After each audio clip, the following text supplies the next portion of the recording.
आपलेपणा. यश, अरे अजून तयारसुद्धा झाला नाहीस? खरेदीला जायला उशीर होतोय आपल्याला. मुलीकडच्यांची तयारीसुद्धा झाली असेल.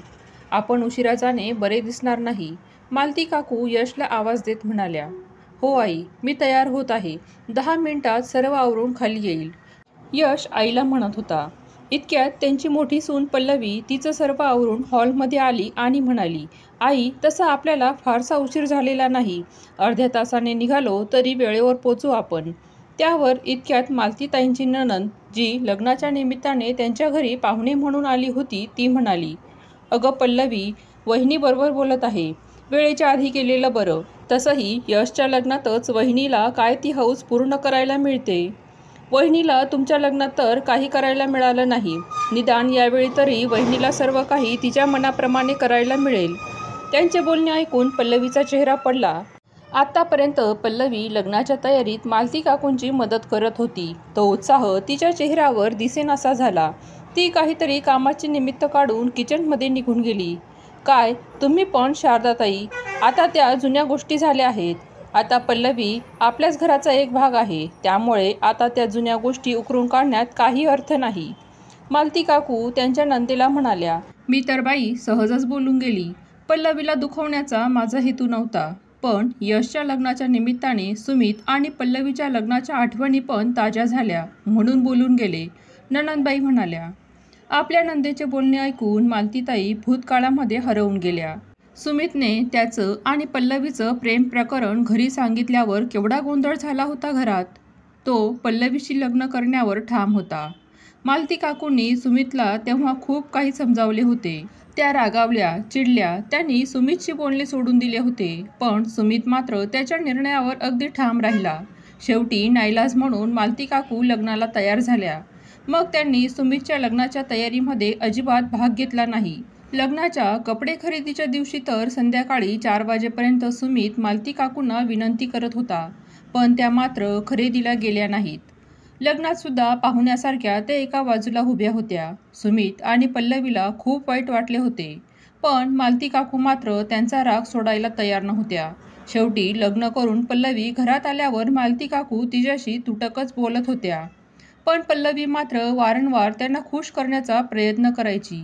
या 4 वर्षात पल्लवीने अगदी मनापासून घरच्यांची सेवा केली होती. सर्वांना आपले मानून तिने सर्वांच्या मनातील राग घालवण्याचा पुरेपूर प्रयत्न केला होता आणि तिच्या प्रयत्नांना यश देखील आले.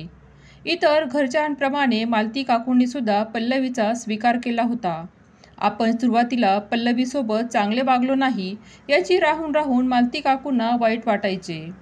तसे पाहिल्यास पल्लवीला नाकारण्याचे असे काही विशेष कारण नव्हते. पल्लवी एका चांगल्या घरातील शिकलेली सुशिक्षित मुलगी होती.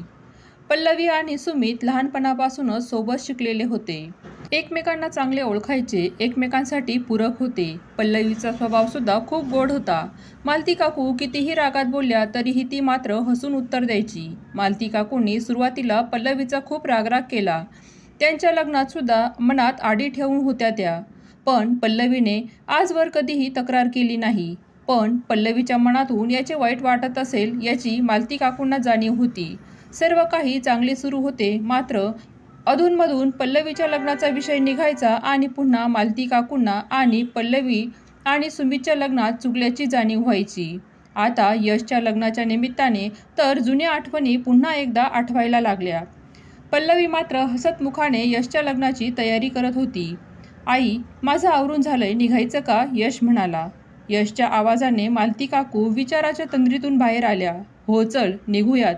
पल्लवी चल, आपल्याला निघायचं आहे. मालती काकूंनी पल्लवीला हाक मारली. पल्लवी बाहेर आली आणि सर्व मिळून खरेदीच्या ठिकाणी पोहोचले. नवऱ्या मुलीने तिच्यासाठी साड्या पसंत केल्या. लग्नासाठी एक भारी शालू पसंत केला. सर्व खरेदी मनाप्रमाणे उरकली आणि संध्याकाळी सर्वजण जेवण करून घरी परत आले. दुसऱ्या दिवशी सकाळीच मालती काकूंनी पल्लवीला त्यांच्या खोलीमध्ये बोलावून घेतले आणि तिच्या हातात एक पिशवी दिली. हे काय आहे आई? पल्लवीने विचारले.